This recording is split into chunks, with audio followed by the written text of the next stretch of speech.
Հայաստանում ուզում են տպավորություն ստեղծել, որ կա խաղաղություն թե պատերազմ բանավեճ։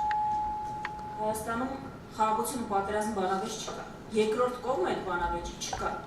Չկա կողմ, որ ասում է պատերազմ։ Խնդիրը ստեղ այլ հարց է։ Նախ, առաջինը ինչը պետք է անել, որ ասում ես ոնց պիտի դիմագրավենք դրան։ ՔՊ-ն 21 թվականին ներկայացրել է պլատֆորմ Հադրութի եւ Շուշիի դեօկուպացիա։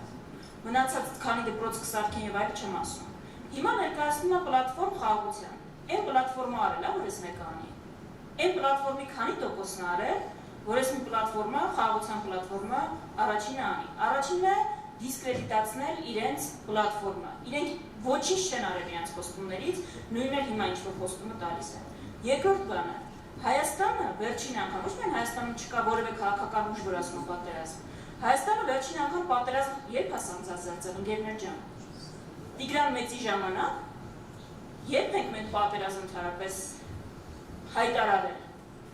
Հայաստանում չկա ուժ, որ ասում է պատերազմ, բայց Հայաստանում կա ուժ ու դաշնակցություն առաջին, որ ասում է, եթե քո վրա հարձակվում են, պիտի պաշտպանվես։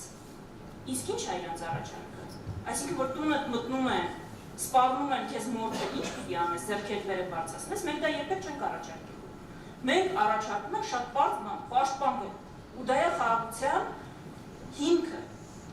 Եթե այս բանը պաշտպանվելը հիմա պիտի ներկայացնեմ որպես ռազմատենչություն, այնտեղ մեկ ավելի շատ ասելու բան են, լավ, ինչքան պիտի զիջեր, չէ՞ որտեղ պիտի զիջեր, չէ՞ որ տոնը պիտի չնշեն, որ հակառակ այլևս չջղայնանար։ Ու ամենակարևորը, եթե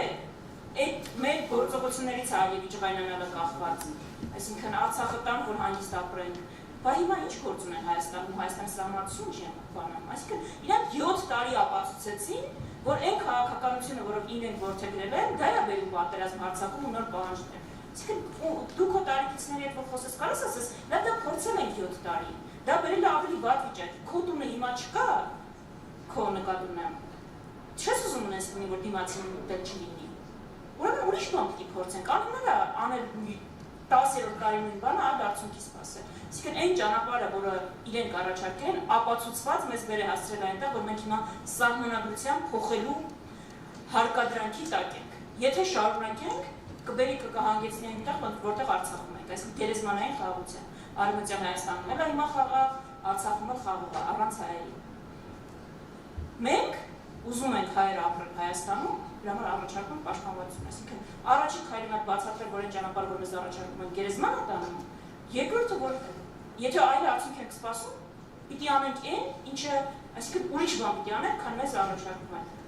պաշտպանվենք, հոգանք մեր պաշտպանվածության մասին, դա հնարավոր է այո բանակով առաջին հերթին, դաշնակցային հարաբերությունով ու տնտեսությամբ ու դեմոգրաֆիայով նաև, այսինքն դա բազմակողմանի է, մի ֆակտոր չի, բայց առաջին տարբերակը սկսվում է մերժել գերեզման տանող ճանապարհը։